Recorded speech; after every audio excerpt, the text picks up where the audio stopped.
Now in this debugging practice, so you're going to see that how the BL assembly instruction works. Now before starting this debugging practice, I'm going to introduce the two panel. This panel is the register window, register panel, and it contains the value of the set of the general purpose register. Please look at this, X0, X1, X2, and those are the general purpose register in Armv8-A architecture. So here is the instruction window.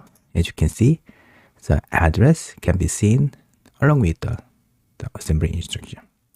Now we are about to run this assembly instruction. This is the move assembly instruction.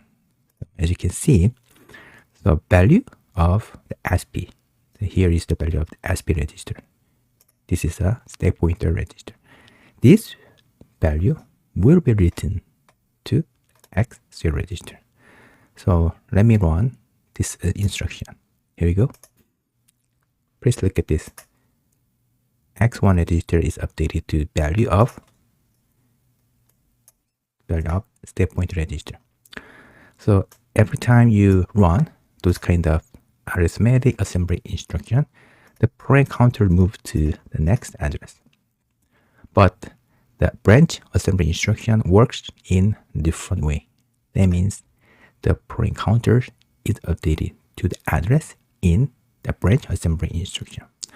Now, so I'm going to run this assembly instruction, that is BL assembly instruction. Before running this instruction, I will copy this instruction. Okay, please look at this.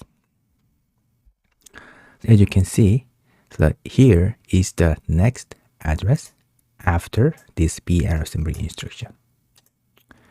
So another thing we can predict is that running this assembly instruction will update another register, that is X30 register. In Armv8-A data architecture, X30 register is link register because this register is updated to return address every time you run BL assembly instruction. So we can predict that X30 register will be updated to this address when running BL assembly instruction.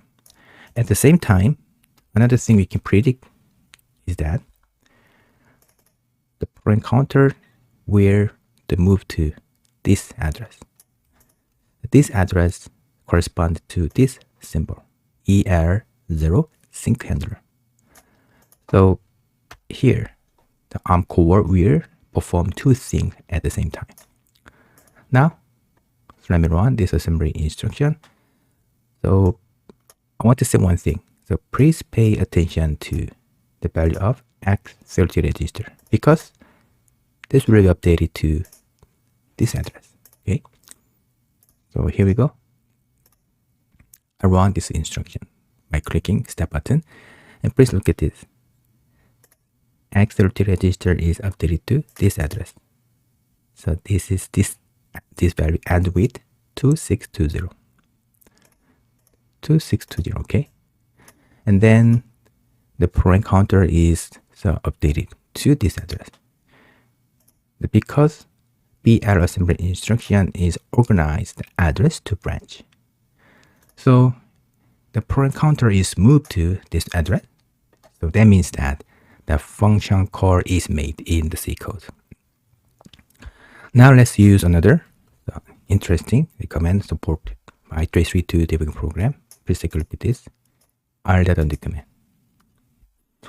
So we revert the execution of this assembly instruction. Now let's perform this assembly instruction again. Please look at this. The value of the X30 register is updated to this address. This is what I expected. So since the ARM core support this kind of operation, so any function call can be made from any of the assembly instruction because ARM hardware, ARM core will let you know the return address automatically every time you run BL assembly instruction. Now let's execute this Come on again. Now, so we got to know about how the BL assembly instruction works. Next lecture, we will perform another interesting debugging practice that is about B, the branch assembly instruction.